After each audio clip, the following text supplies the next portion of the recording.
noche fría aquí en el Uruguay.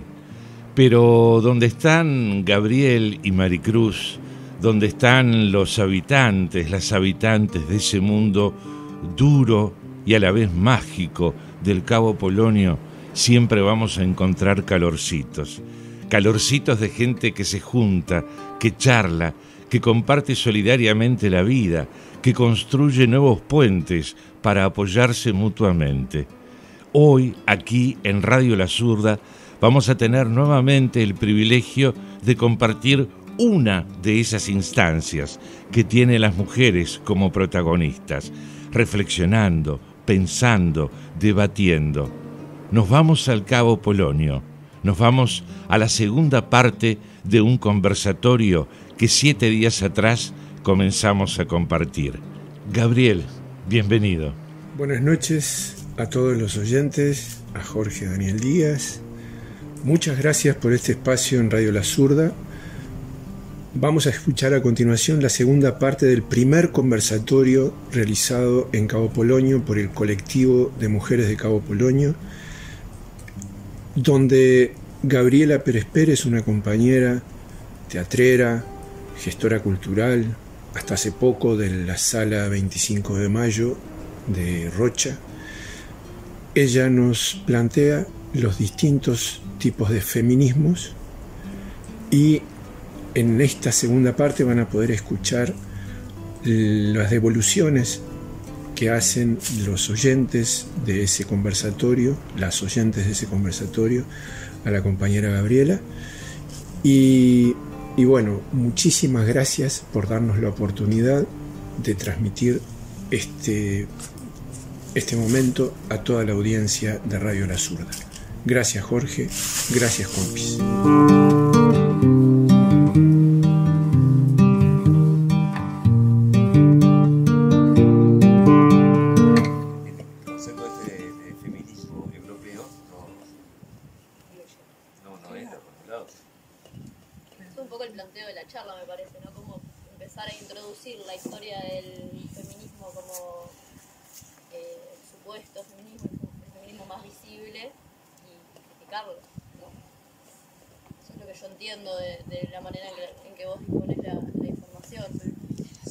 El pensamiento crítico para el desarrollo de las ideas de cualquiera es fundamental, ¿no?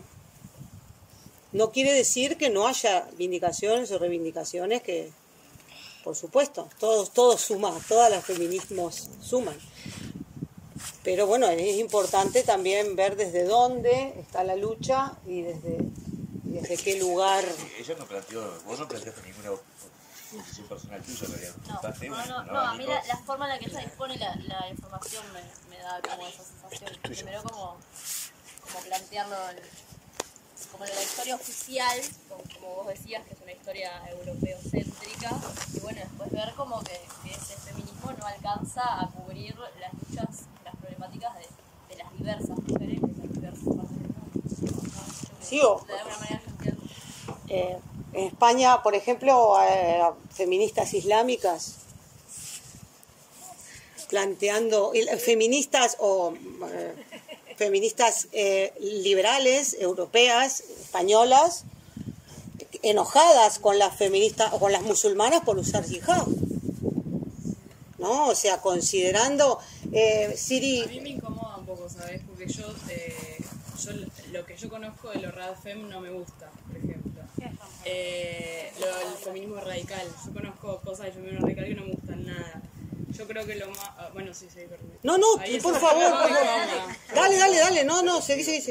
No, bueno, eso. A mí lo que me parece interesante de todas estas pensadoras es que que de pronto plantear y poder empezar a cuestionarse el hecho de que vivimos en un sistema en el que la dinámica colonial, que hoy en día podemos verla en cuestiones culturales, por ejemplo, ¿no? Los consumos culturales que tenemos, que tiene un montón de gente, pensarlo en clave feminista y en cómo, para poder transformar las sociedades, está bueno tomar de otros lugares. En ese sentido yo estoy de acuerdo con no ir por lo institucional, porque creo que dentro de la institución siempre hay una búsqueda de esto, de los derechos, por ejemplo, ¿no? hablamos de derecho de acceso a un montón de cosas, y sin embargo, por dar un ejemplo bobo que no se aplica del todo, pero digo, acá no viene nunca un médico, digo, y hablamos de que queremos que venga un médico, entonces digo, hablamos de una cuestión de que hay un montón de estándares que por un lado es como de brindar cosas, pero son homogeneizadores cuando esos estándares, esto de nuevo, están pensados en una norma y en una clave de el hombre blanco, ¿no? No sé si se entiende lo que estoy diciendo, ¿entiendes? Sí, eso de que nosotros que tenemos el conocimiento del saber venimos a no traerte, iguales, iluminarte. Esto, como que creo que el feminismo, una primera ola del feminismo abortero y tal, comenzó hablando como de cuestiones esto, de que la sororidad y todo, a mí eso me reengancha porque me parece re importante que, o sea, hay una cuestión de clase, que de pronto tipo el feminismo abortero terminó siendo en algunos lugares medio clasista, ¿entendés? Porque no se replanteó un montón de cuestiones de esto, de las bueno, yo soy de Buenos Aires, ¿no? Del feminismo villero, y de pronto se para desde cierto lugar en el que terminan realmente solo haciendo hincapié en lo institucional. En lo personal creo que lo institucional es una pata a trabajar también. Pero de pronto eso, como a mí lo que me resulta interesante es esto de poder empezar a decir, che, sí es mina, pero es una soreta igual, ¿entendés? Y digo, y es válido, y tipo digo, que yo tengo que llamar compañera porque si no soy una mala feminista, hace cosas que a mí me parece que están mal. Y yo tengo que poder tener la posibilidad de llevar en el movimiento una crítica hacia mi compañera porque no me gusta cómo construye, ¿entendés? Y de pronto se arma como un discurso que vuelve a ser homogeneizante, porque de pronto tenemos que estar todas de acuerdo, ser todas amigas, llevarnos bárbaro, ¿entendés? Sí. Entonces creo que eso, como que me gusta que aparezcan estas voces, porque siento que enriquecen un montón desde eso, desde poder decir, sí, bueno, bárbaro, vos, tipo, yo soy porteña, soy del centro de congreso, no sé qué, pero de pronto me siento en una charla de las trabas, yo no conozco nada de esas opresiones, ¿entendés? Yo no conozco nada de lo que es vivir esas vidas. Y tenemos mucho para aprender también, ¿no? Y yo que soy como de la academia, digo, yo fui a la universidad, digo, y entonces tengo mucho que aprender también de todo esto, de todas esas personas. A mí me pareció súper interesante lo que hablaba de las reivindicaciones por bolsones. Eso me pareció súper como algo nuevo, o sea, que yo no había escuchado, como ampliar, abrir, y porque es verdad, divide y reinarás. O sea, si está la mujer que es lesbiana, y está la mujer que es discapacitada, y está la otra mujer que es blanca, y la mujer que es negra, y la mujer que... Y todos piden reivindicaciones de derechos, entonces no hay algo que haga una red entre esas mujeres. Entonces me pareció súper interesante el planteo que hizo ella. Buenísimo la manera de verlo, me pareció genial. Eso quería comentar nomás.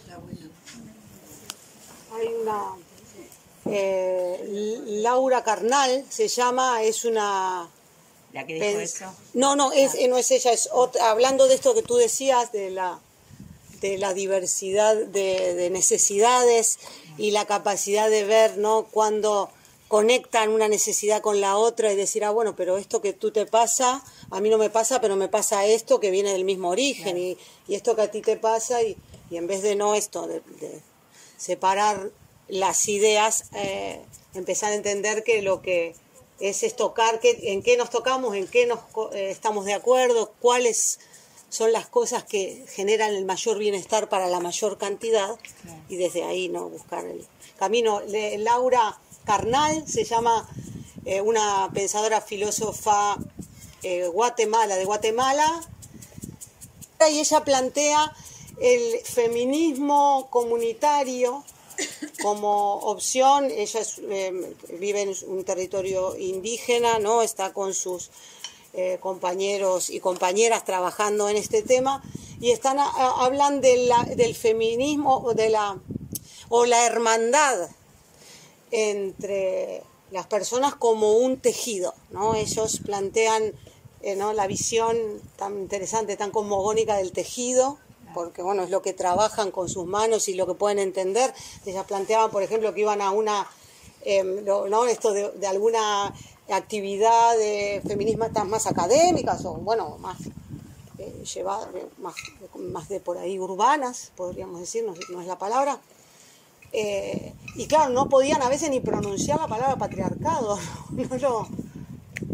no era un concepto que a ellas pudieran entender, ¿no? Entonces empezaron a buscar dentro de sus propias cosmogonías y de sus propias formas de ver el mundo, que por supuesto ¡Ay! Que se cayó. Son distintas que las formas de ver, ¿no? Que son otras formas de ver el mundo. Empezaron a plantear la teoría del territorio-cuerpo.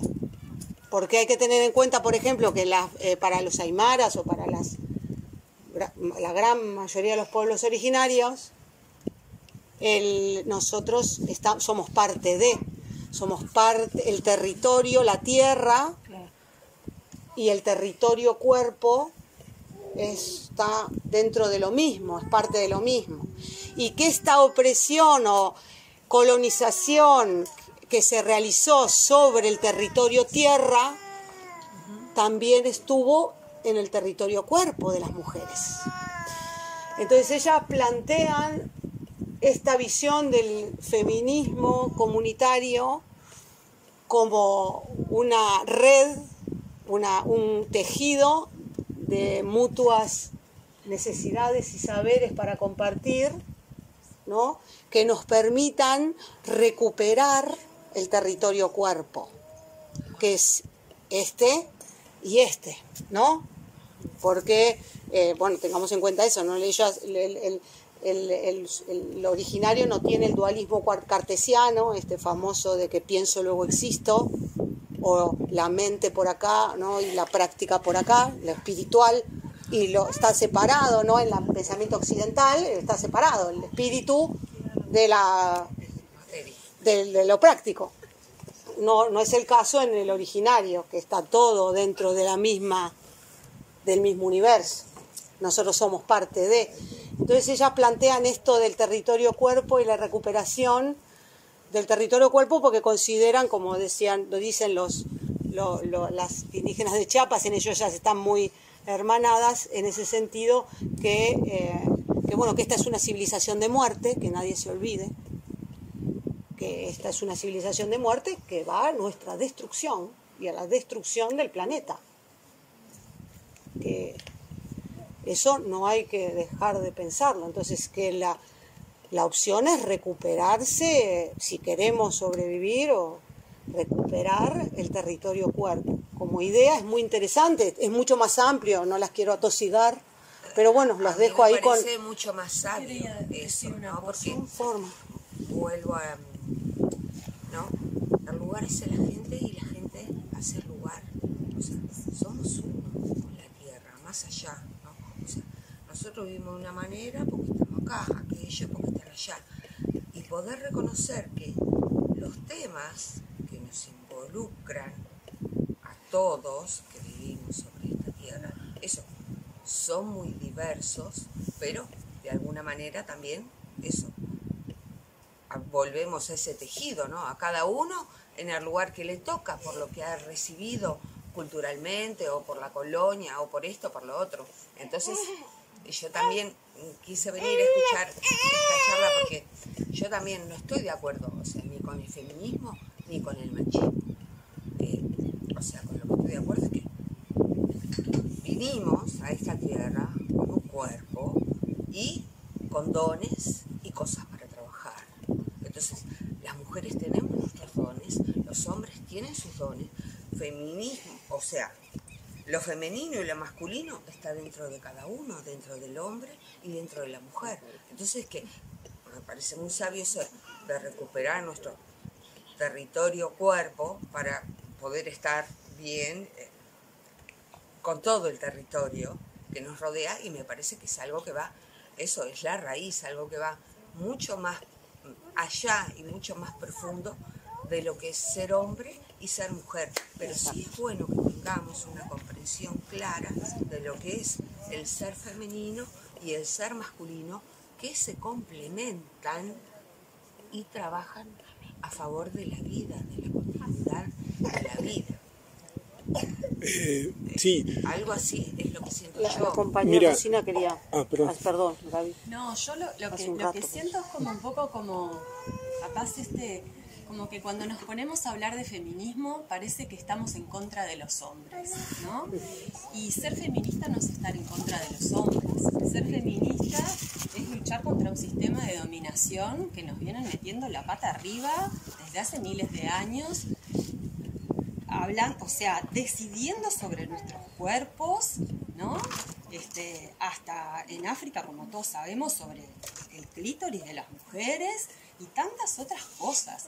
Entonces, o sea, estamos poniendo arriba de la mesa por primera vez en siglos, en milenios, lo que viene sucediendo con las mujeres y con otras personas que no son, ¿no? Que no sé, que no soy especialista en género ni nada que se le parezca, pero, o sea, todo el tema de la diversidad, ¿no? Ha sido castigado y las mujeres también.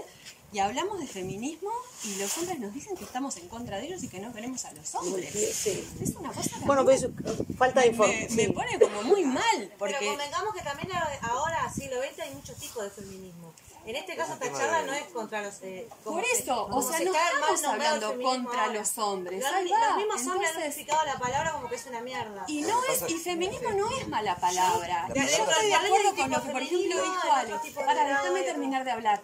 Lo que dijo Ale, por ejemplo, de que para los varones también es difícil cumplir el rol que este sistema patriarcal les hace cumplir de proveedores, de esto y lo otro. Yo he tenido parejas que he ganado más que ellos, por ejemplo, y es una cosa que no puede soportar un hombre que una mujer gane más que él, ¿no? Entonces, digo, cosas de la vida cotidiana que son que están metidas así, machacadas, como... Entonces, eso es lo que queremos cambiar, ¿no? Sí, bueno, y además, ¿estás de acuerdo con que los seres son iguales? ¿Las personas son iguales? Tengan el entender que sean. Iguales. Bueno, pero quiero decir que tienen los mismos derechos o que tenemos el mismo valor. Por la ley natural todos tenemos los mismos derechos. Entonces todos somos feministas porque al final el feminismo es eso, buscar la búsqueda de la igualdad. La palabra feminismo está mal informada. No habla de lo que estás hablando vos. La palabra es una forma. Bueno, porque esa palabra está traída desde ese lugar que hablábamos al principio, de esa creencia. No tiene que ser una mala palabra, la convierten en una mala palabra para no dejarnos luchar por nuestros derechos. No, pero lo que él dice es que la palabra no significa lo que vos estás la fama que le dieron. Sí, de todas formas. Significa eso, pero no. De todas formas, creo que. No es una mala palabra el feminismo. Eso es lo que me parece que está como el discurso ahora, poniendo como que ser feminista es mala palabra, que somos feminazis y que no queremos a los hombres y que somos todas lesbianas. De todas formas, yo creo, lo que me deja mucho lo que vi hoy, yo quería hacer una acotación nomás. Me sorprendió. Me sorprendió la mujer gitana, porque la mujer gitana habla justamente de esto que estás diciendo tú, Rosina, que no es hay un problema con el individuo, es decir, no es un problema de derechos. Los derechos son de los individuos. Y eso es parte de todo esto que estamos viviendo. Cuando la mujer dice, yo no podía seguir el feminismo porque en definitiva no me están hablando, me quieren hablar a mí sola, y yo soy parte de una comunidad. Que lo mismo le pasaría a la mujer árabe, y que yo, una de las mujeres que a mí me marcó como teórica fue Domitila Chungara.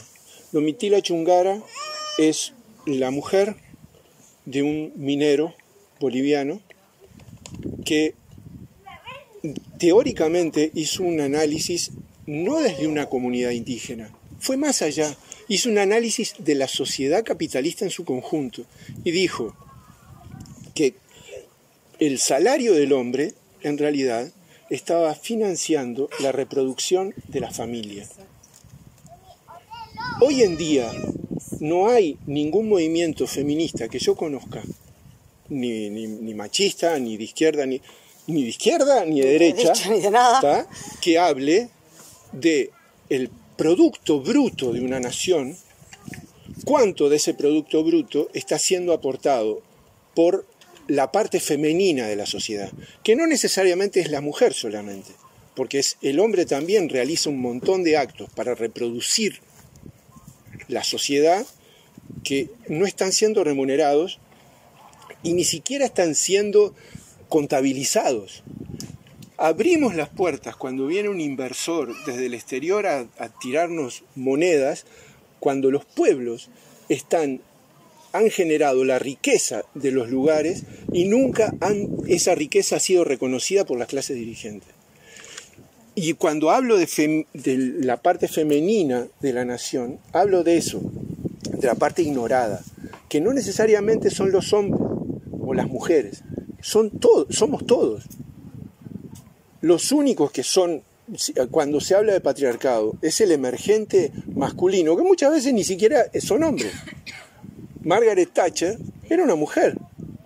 Y yo creo que mejor exponente del patriarcado que Margaret Thatcher no debe haber. Hitler.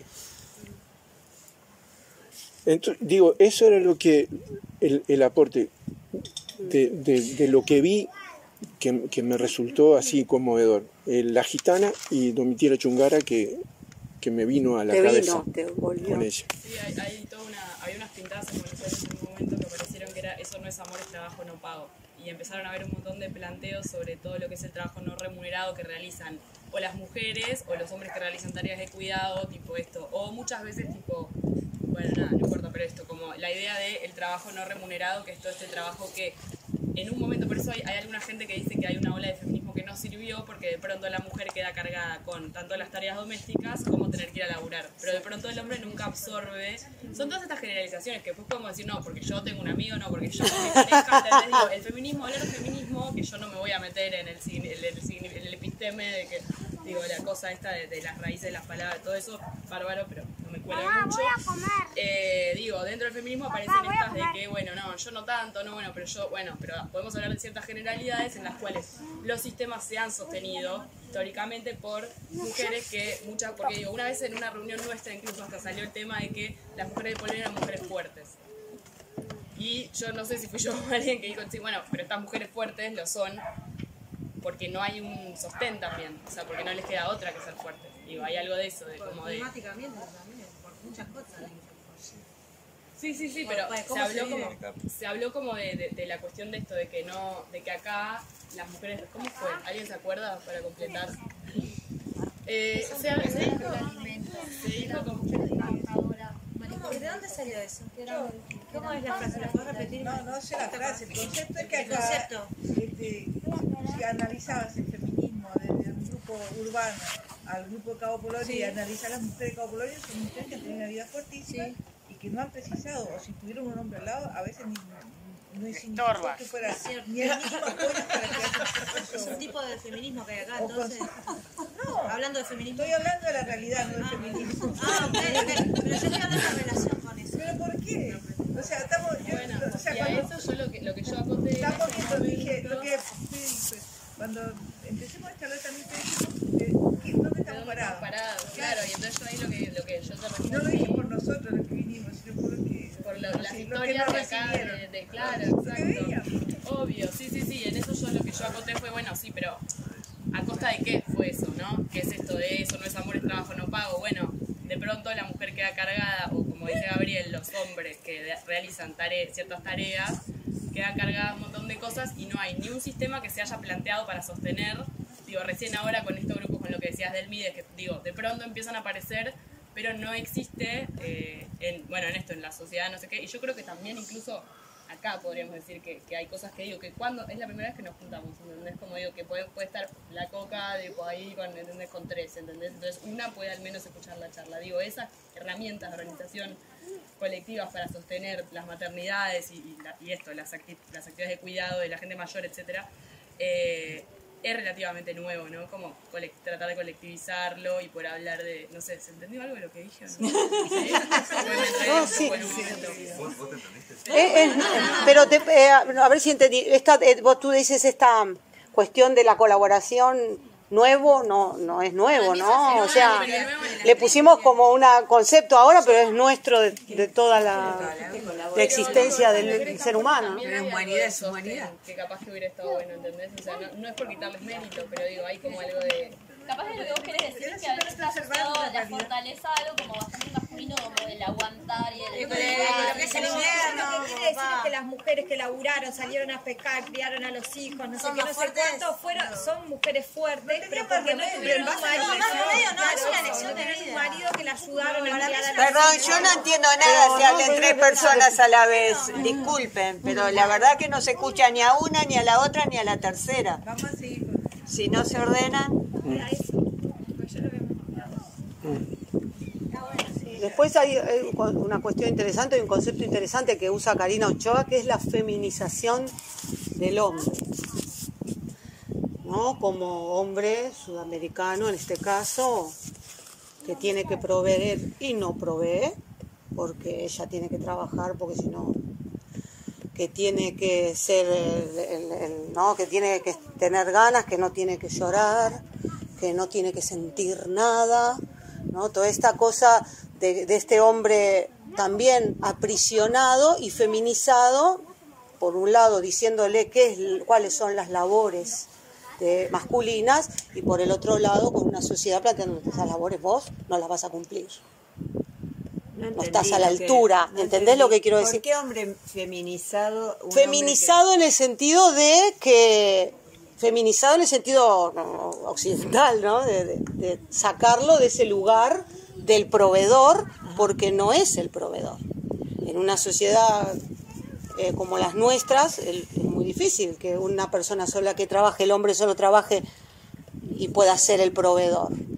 Feminizado en el sentido oprimido, quisiste decir. Sí, ella habla del concepto feminizado justamente para esta discusión, ¿no? Es para plantearlo justamente por eso, para que saltes, va. Exacto.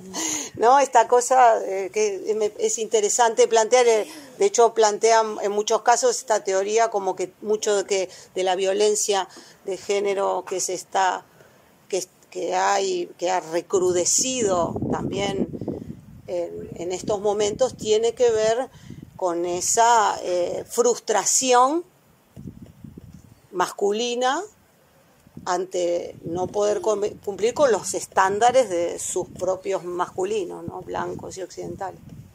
Que está interesante, es muy larga, yo no la voy a... Pero el que le interese mirarla, o Karina Ochoa hace una buena teoría en base a su conocimiento y su investigación sobre eso, sobre todo lo que está pasando en México, ¿no? Que es una cuestión bastante fuerte con la mujer y el feminicidio. Sí, la trata.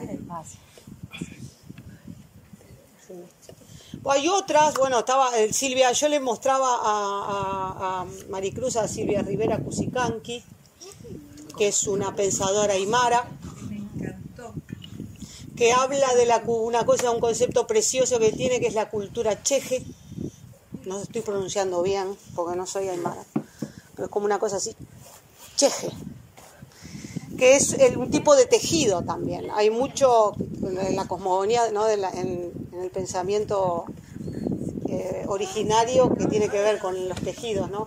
Y el cheje es un tejido en el cual hay hilos blancos y hilo negro entrelazado uno sobre el otro, y que de lejos muestran un gris, ¿no? Para el originario, para la cultura aymara, el gris no es un color, no es como en el caso occidental un color malo, no, el gris es como que está asociado a algo oscuro, por ahí para nosotros, no lo gris, o algo triste, exacto. No es el caso para la cosmogonía aymara, ¿no? El gris ese está representando cómo la diversidad de una cosa contra la otra, o encontrada con la otra, puede mostrar un tejido y un color propio. Claro. Que nadie dirá si es bueno o malo, quién tendrá el derecho de decirlo. Creo que ahí está hablando del vínculo en la diversidad que es creativo y que crea algo diferente, ¿no? O sea, el vínculo probablemente también de lo masculino y lo femenino. O sea, si no es un vínculo como venimos viviendo de competencia en el que uno domina y el otro es dominado, entonces en un vínculo así evidentemente va a haber algo creativo y va a haber, pero también para que exista un vínculo así habría que dejar, como dice esta mujer, de meter en bolsones, porque al meter en bolsones nos olvidamos de la tierra, nos olvidamos de la naturaleza, nos olvidamos de los animales, nos olvidamos de todo el resto. Al final hablamos solo de gente, hombres, mujeres, y todo el resto queda en bolsón, o sea, todo es bolsón al final. O sea, la única manera de habitar en armonía es en red, con todo lo que hay. No solo entre hombres y mujeres, también hay otras cosas. Entonces, capaz que estaría bueno empezar también como a investigar otro tipo de cosas que hablan de la inteligencia vincular, la inteligencia planetaria, del salto que hace que vamos a hacer en la manera de vincularnos que estamos haciendo, y en la manera de vincularnos donde justamente no hay competencia, no es un sujeto y un objeto, ¿no? O sea, nos vinculamos como si el otro fuera un objeto. Y bueno, capaz que hay que ampliar un poco lo de los sismos y salir un poco de los sismos y ir más al vínculo de la inteligencia, a la información, a la cosmovisión, a la epistemología, todo eso, que es como más amplio, me parece. Ir buscando, ¿no? Claro, Eso. o sea, yo basándome en lo que decía esta mujer, que me pareció súper interesante, o sea, salir de los bolsones y empezar como a hacer todo más holístico. Para mí es un equilibrio también, porque el bolsón está bueno que exista, porque de pronto ya que existan esos bolsones también permite que haya diálogo entre ellos, ¿no? Pero es en red que permite, la red puede permitir que haya diálogo entre ellos. Si están los bolsones separados, no hay diálogo. Obvio, que no sean guetos, ¿no? Que haya diálogo. Pero también está, para mí eso, yo hay un punto en el que negocio con los separatistas un poquito, porque creo que para entender qué cosas son sistemáticas y qué cosas son, como digo, si yo me junto con mujeres y hablamos, por ejemplo, no sé, abuso, de pronto si todas nos damos cuenta, digo, a mí un día pasó en mi grupo de amigas que nos juntamos todas y si una vez a mí me hicieron esto, una vez y de pronto a todas nos habían pasado cosas. ¿Entendés? Y ahí entendés que es algo sistemático, ¿no? Como hay cuestiones de ver que son separatistas. Después la construcción tiene que ser colectiva, ¿se entiende? Y tejiendo red. Sí, pero creo que hay como un punto medio, eso de como de... A mí me pasa, eso es lo que yo creo, no tengo por qué... No, es que yo estoy de acuerdo en que hay que... Pero eso es justamente empezar como a profundizar, a estar atentos de lo que está pasando, de una realidad. Pero ¿por qué ponerle nombre? ¿Por qué... o sea, ¿por qué homogeneizar? Porque no... Claro, ponerle nombre para visibilizar. Claro, pero por eso... Estoy de acuerdo con lo que vos decís, de pensar en conjunto y en red. Claro. Pero a veces nombrar o decir esto es esto y no esto es lo que permite visibilizar una situación. Por supuesto. Para visibilizar que este está siendo oprimido por este, hay que primero enunciar que existe. Claro, sí, pero... Como pasaría, por ejemplo, el obrero y la problemática del obrero y la lucha por sus derechos, ¿no? Tenemos a los obreros considerando que son explotados. Tenemos acá las mujeres del otro lado que dicen, pero nosotras somos más explotadas, porque cobramos menos todavía, ¿no? Nosotros también estamos de acuerdo con la amplitud de derechos. Eso que ustedes dicen, de esto que plantean esta mujer, no nos habíamos dado cuenta. Por ahí, ¿no? No lo habíamos visto en su momento. Bueno, ya tenés acá a dos, ¿no? Entonces después dice, por ahí cualquier otro colectivo plantea, bueno, pero yo también, el colectivo negro dice, bueno, además, nosotras, las mujeres negras, somos más oprimidas todavía y también luchamos por nuestros derechos, sí. Bueno, eso también es verdad.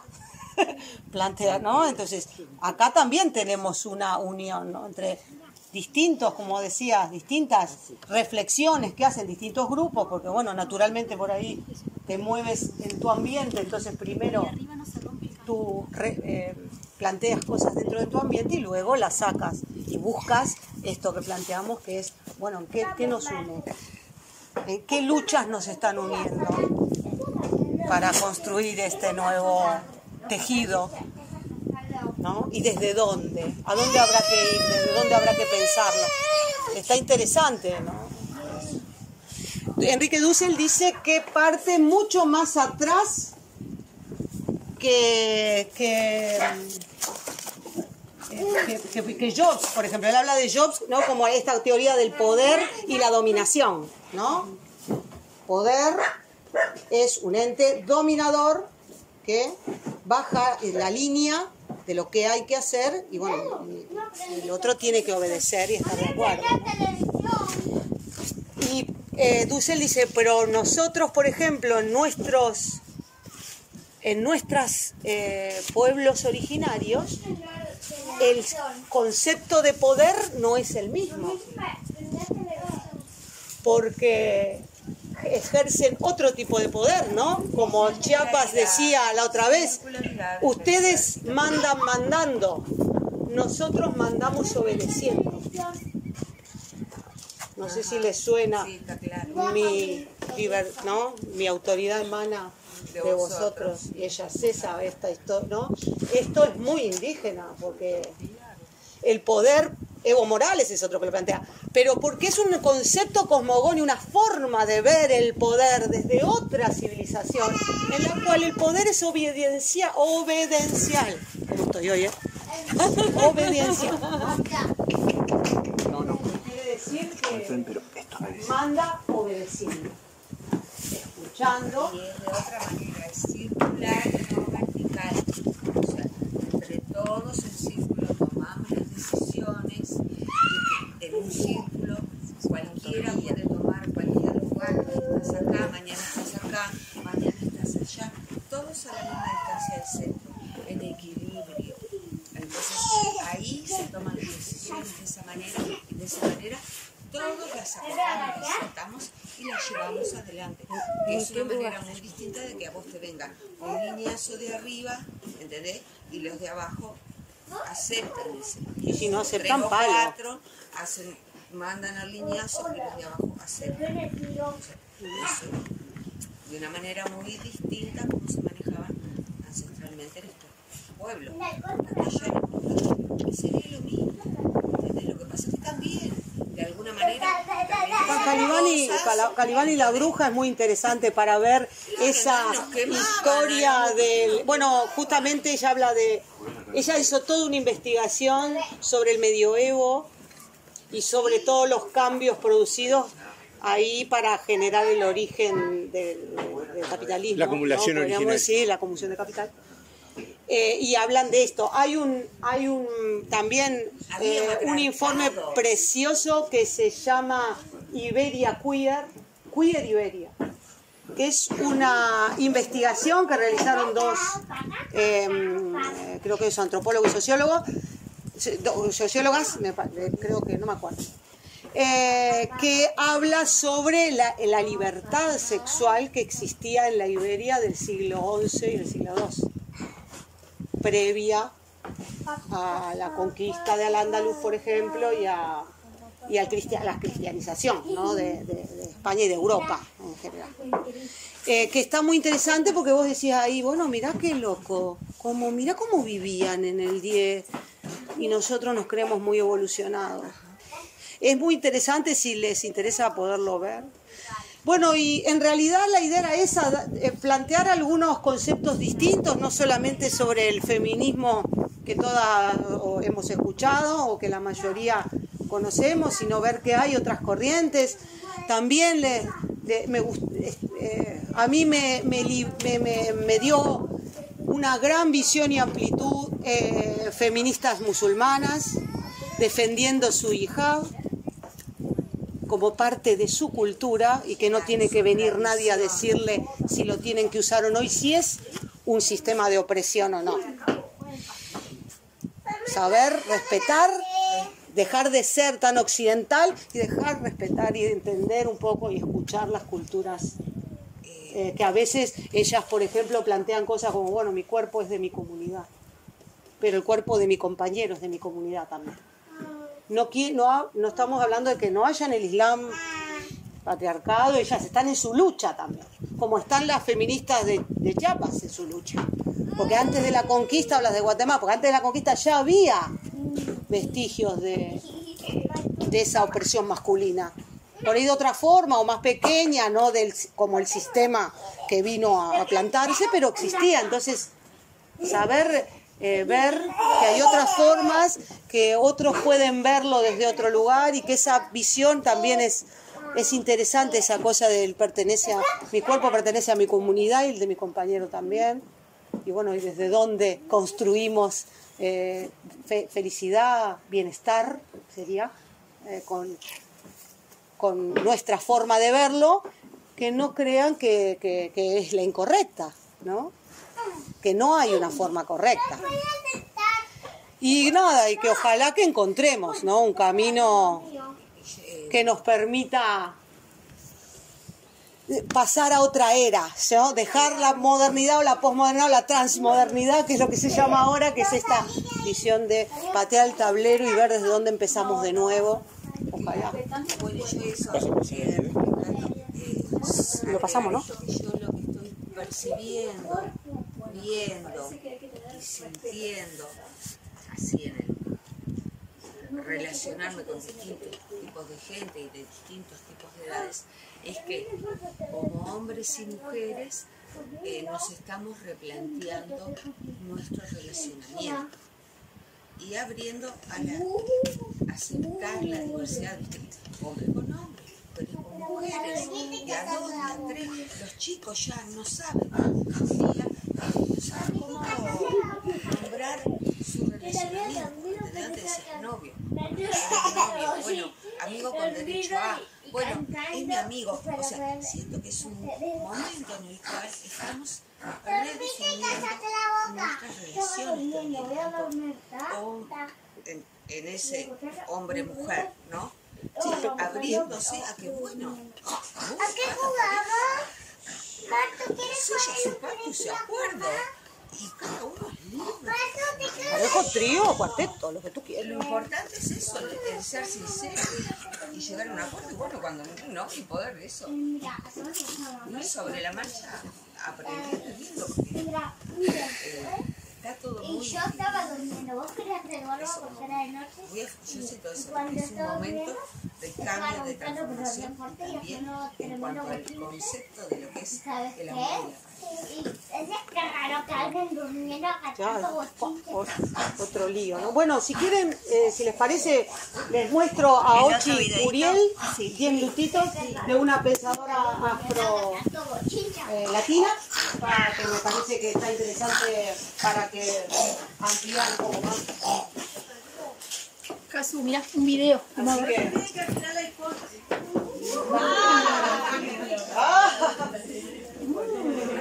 encontraste las claves, ese sería. ¿Cómo anda?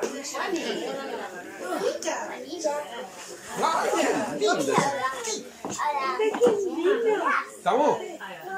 Va.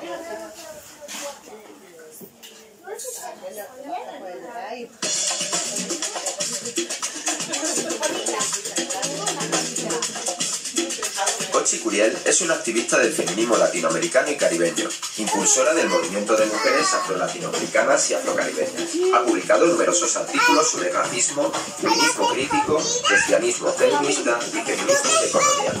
En su investigación propone otros marcos analíticos para la comprensión más compleja de las relaciones sociales, articulando una mirada imbricada de las opresiones de raza, sexo, clase, sexualidad y geopolítica. Bueno, la teoría postcolonial nace fundamentalmente en la India y África a partir de lo que fueron las independencias más contemporáneas, digamos, de países de la India y África. Y es un pensamiento que viene de esta experiencia con una propuesta que tiene que ver con el giro lingüístico y también con una crítica al eurocentrismo epistemológico que se ha desarrollado.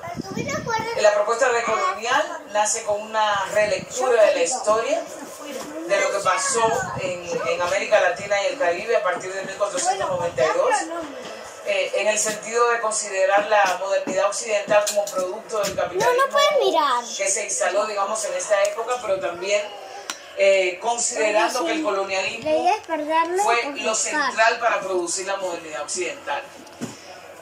A partir de ahí, digamos, se desarrollan varios elementos como un concepto clave que es la colonialidad como una secuela de eso que pasó desde 1492 hasta el día de hoy, de cómo el capitalismo, digamos, funciona, de cómo el racismo funciona, de cómo las opresiones funcionan. Y además, el feminismo decolonial tiene que ver con una crítica al interior del feminismo en su universalidad, digamos, a pesar de la subordinación de las mujeres. A partir de ahí retomamos diferentes propuestas que yo misma he sido parte, digamos, de esos movimientos, como por ejemplo el feminismo negro, que lo que hace es cuestionar esta universalidad de las mujeres, que no considera la raza, la clase, la sexualidad, etcétera, lo que es la implicación de las opresiones, no solamente como identidad, sino como una episteme que explica cómo se articula esta trilogía modernidad, colonialismo y capitalismo global, ¿no? Retomamos también aportes de otras corrientes políticas como el feminismo autónomo, donde cuestionamos un poco la institucionalidad del feminismo. Esa institucionalidad viene dada por las políticas que aplicó el Banco Mundial, el Fondo Monetario Internacional, la Cooperación Internacional del Norte, el proceso de ONGización, es decir, como parte del movimiento se convirtió en ONGs, donde se empezó a burocratizar la práctica política. Retoma también parte del lesbianismo feminista como para entender el régimen de la heterosexualidad como un régimen, digamos, que toca todo tipo de relación social, no solamente la sexualidad en términos de práctica sexual, y que instala ese régimen, lógica como el matrimonio, la familia nuclear, la ideología de la diferencia sexual, y que tiene efectos, digamos, no solamente en las lesbianas, trans, gays, sino también en todas las relaciones sociales que tenemos, ¿no? Y el feminismo decolonial también tiene una cosa muy importante en términos epistemológicos, es decir, cuáles son las categorías que utilizamos para explicar esa realidad, y además desengancharnos de las categorías modernas que se inventaron en esta trilogía, como por ejemplo democracia, Estado moderno. O sea, no solamente criticamos las categorías en ese sentido, sino que lo hacemos prácticas políticas en torno a una propuesta autónoma. Le damos importancia mucho a otras maneras que no son la escritura, a pesar de que escribimos bastante, no es descartarla, pero sí darle importancia a otras formas de conocimientos, a otras formas de producir pensamiento, como cuestiones artísticas, como cuestiones visuales. El activismo yo creo que es una cosa muy importante que retomamos como una cosa muy interesante. La historia oral, digamos, como parte de recuperar una parte del pensamiento que no se ha institucionalizado en la academia. En conclusión, el feminismo decolonial es práctica y acción. Al mismo tiempo que estamos pensando y teorizando, estamos haciendo práctica política, y al revés, es decir, estamos haciendo práctica política y a la vez pensando y teorizando sobre nuestra realidad y lo que queremos proponer como proyecto político. La clave sería pensar una relectura de la historia. O sea, yo creo que nos contaron una historia, la historiografía hegemónica nos contaron una historia donde supuestamente los colonizadores eran conquistadores y descubridores, ¿no? Hemos dicho, no solamente nosotros, sino también grupos indígenas y afros, que lo que hubo a partir de 1492 fue un etnocidio histórico que todavía tiene secuelas, digamos, en esta colonialidad contemporánea. La otra clave es pensar que somos sujetas y sujetos con conocimiento, con experiencia, que son válidas, sea que tenga academia o no tengas, que hay una recuperación, digamos, de los conocimientos. Digo recuperación porque históricamente los pueblos han tenido una serie de conocimientos que no se valoran como conocimiento, precisamente por esa institucionalización del pensamiento y la epistemología, digamos, que se ha instalado en términos occidentales de solamente considerar cierta manera de producir conocimiento que además se asume como neutro, objetivo, etcétera, etcétera, ¿no? La otra clave, como lo dije anteriormente, yo creo que tiene que ver el pensamiento y la acción. Yo no concibo particularmente un feminismo decolonial que no tenga una práctica política.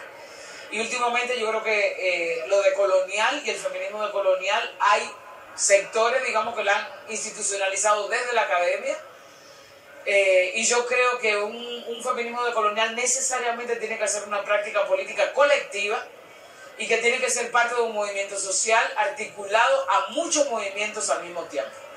Entonces, por un lado, es una crítica a todo lo que significa universalizar, una crítica a categorías estables, modernas, occidentales, a estos pensamientos, digamos, que solamente se asumen como válidos, para proponer un desenganche epistemológico, como diría Stan Hall, y al mismo tiempo proponer otras categorías analíticas que nos permitan fortalecer las prácticas políticas en las que estamos inmersas, digamos. Bueno, una de las cosas que hemos dicho, no solamente las que nos llamamos feministas decoloniales, sino que vienen del feminismo autónomo precisamente, es ver cómo a partir de los años 80, 90 se fortaleció mucho lo que es, digamos, la presencia de instituciones globales como el Banco Mundial, como el Fondo Monetario Internacional, como la ONU, en definir las agendas políticas de muchos de los movimientos. Dentro de eso está la Cooperación Internacional del Norte. Y nosotros decimos que la Cooperación Internacional del Norte, tal como la hemos visto hasta ahora, es una forma neocolonial, ¿no? De primero pensar que están cooperando con esos países que se supone que no son desarrollados, como los países llamados del tercer mundo, a partir además de un paradigma de desarrollo desde aquí, desde el norte, asumiéndose que es aquí donde se produce el conocimiento, donde se sabe, donde es el paradigma válido, hombre blanco, europeo, etcétera, etcétera. Y que consideramos muchas de nosotras que eso es una forma neocolonial, digamos, de estar presente en nuestros países, pero además incidir en las prioridades políticas de los movimientos sociales. Esa es la crítica fundamental que lo retomamos, insisto, del movimiento autónomo, y que yo creo que aquí la gente que está metida en esa onda de cooperación internacional, que es bastante, ¿no? Tendría que hacerse una crítica y una autocrítica si es realmente que se quiere la transformación social. Ahora, si se quiere seguir validando ese paradigma moderno y seguir continuando con las políticas neocoloniales, pues obviamente una de las estrategias de hacerlo es la cooperación internacional. Pero como yo dije también en la conferencia, creo que hace mucho tiempo estamos criticando esta política, y que yo creo que para lograr una coalición internacional entre norte y sur, eso es un tema clave. O sea, yo creo que en vez de definir la cooperación internacional como se hace ahora a través de proyectos, a través de dinero, etcétera, lo que tenemos que hacer son solidaridades transnacionales y saber que el dinero que hay aquí, una gran parte de él se consiguió gracias al colonialismo. Es decir, Europa hoy, históricamente, digamos, ha sido el centro del mundo gracias al colonialismo. Por tanto, todo lo que se pueda hacer, esa cosa de ayuda, de cooperación, etcétera, es un dinero, como yo he dicho, que ya nos pertenece desde hace mucho. Por tanto, tendría que hacerse una política de reparación, más que todo. Y la otra, que yo creo interesante, es en torno a esas coaliciones. Yo ponía el ejemplo de las multinacionales, ¿no? Que tienen capital del norte, que se va a los países del tercer mundo. Y lo que creo fundamentalmente es cómo se lucha desde aquí para que esas transnacionales no existan y no vayan a los países del tercer mundo a acabar con nuestros territorios, acabar con nuestros recursos, fundamentalmente de la gente indígena, afrodescendiente, campesina, ¿no? Que son las más afectadas por esto. Entonces yo sí creo que se puede hacer una coalición entre norte y sur, pero tendría que ser a partir de un movimiento social o de movimientos sociales bastante críticos, desde cuestionarse sus privilegios para poder establecer, digamos, ese vínculo político, humano, existencial y global también. Ahí está Ochi Curiel, pensadora, sí. Está buenísimo los videos esta es una universidad, creo que en Andalucía, que estaba haciendo también un seminario sobre pensamiento decolonial, por esto que hablábamos de que, bueno, España también se está replanteando sus orígenes y desde qué lugar y desde cuándo y por qué está en la situación que está, ¿no? Y que está buenísimo también. Y ellos han también han hecho mucho trabajo de difusión de estos pensadores decoloniales, ¿no? También, así que está bueno. La idea era esta, no sé, comenten, no sé si quieren comentar alguna otra cosa, yo solamente agradecerles la atención, muchísimas gracias. Espero que les haya algo, les haya para decir, bueno, miro por acá, o esto sí, o esto no, esto es una porquería, que está bueno también, ¿no? Porque es importante ir buscando el propio concepto, pero me parecía interesante plantearles, mostrar a Ochi Curiel, porque habla justamente de lo que están haciendo ustedes, ¿no? No les digo feministas de coloniales, no se preocupen, no las voy a... Pero bueno, vieron que hay muchos conceptos que tienen que ver con esta de la acción, del trabajo, de la comunalización del poder, ¿no? La gran mayoría de mujeres son las que trabajan en los mercados también, en las ferias, no sé, hay mucha herramienta, mucha cosa para pensar, que puede servir. Ochi Curiel. Ochi. ¿Perdón? No, que decía que toda la información que nos estuviste mandando, diferentes, es un aporte para mí muy importante. Sí, uno va leyendo, ¿no? En la vida va leyendo diferentes cosas, pero ahora me voy con unas ganas de mucho más, con alguna... Hay mucho material de lectura también. Yo porque a veces estoy en casa haciendo cosas y las estoy escuchando y me resulta más práctico porque, bueno, no estoy... Pero hay mucho material de lectura para descargar gratuito. Después, si quieren, les puedo pasar a él, por ejemplo, algunos canales que hay, como de distintas facultades que están trabajando esto, seminarios o distintos pensadores y que tienen los libros gratuitos. Enrique Dussel, por ejemplo, es su padre, uno de los grandes pensadores de coloniales, tiene, bueno, su página y tiene todos sus libros para descargar gratis. Teoría política, teoría decolonial de la economía sudamericana, bueno, ahí escribe mucho. Marx, él es un gran amante y un especialista en Marx, o sea que tiene también una muy interesante teoría sobre Marx y su idea del capital, porque bueno, él tiene una gran admiración, lo fue a estudiar allá y fue a aprender su idioma original para leer los textos originales y no tener que ver traducciones, así que es un gran Enrique Dussel, y otros, Ramón Grossfogel también, otro pensador puertorriqueño, que bueno, es también que sabe y que plantea ha hecho un gran estudio sobre los mitos históricos y es muy interesante escucharlo, ¿no? Lo que han descubierto, los materiales que encuentran, cosas como, no sé, que Dussel mostraba la otra vez cómo vio los cuadernos que copió Da Vinci, ¿no? Leonardo da Vinci, visto como un gran genio. Bueno, están los cuadernos chinos de los cuales él copió los diseños, están juntos, página a página, y lo que se destaca, por supuesto, en él es la capacidad para dibujar, que bueno, ¿no? Los cuadernos de él tienen unos dibujos excepcionales, por supuesto, porque no le quita su conocimiento, pero bueno, es importante también saber que este señor copió todo eso de esos cuadernos chinos, ¿no? Y Picasso copió de los africanos. Por supuesto, bueno, está. Pero viste que esto es lo que pasa, que por ahí Picasso decís, bueno, sí, ¿no? Pero vos estos locos, cuando te plantean que ellos son los originadores del conocimiento, al final te lo hacen creer, ¿sí, no? Muchas gracias. Chao, María. Chao, María. Y el postre, bien. Buenas tardes.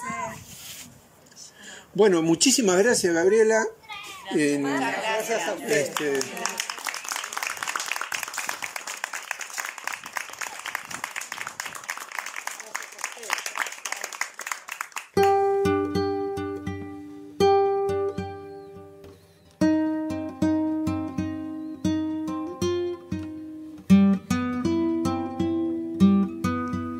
Y terminamos esta edición especial en Radio La Zurda con una sonrisa. Y saben una cosa, queridas compinches, queridos compinches, cada tanto a mí me sale del alma decir gracias a la vida por hacer radio. Y hoy me vuelve a salir desde el alma.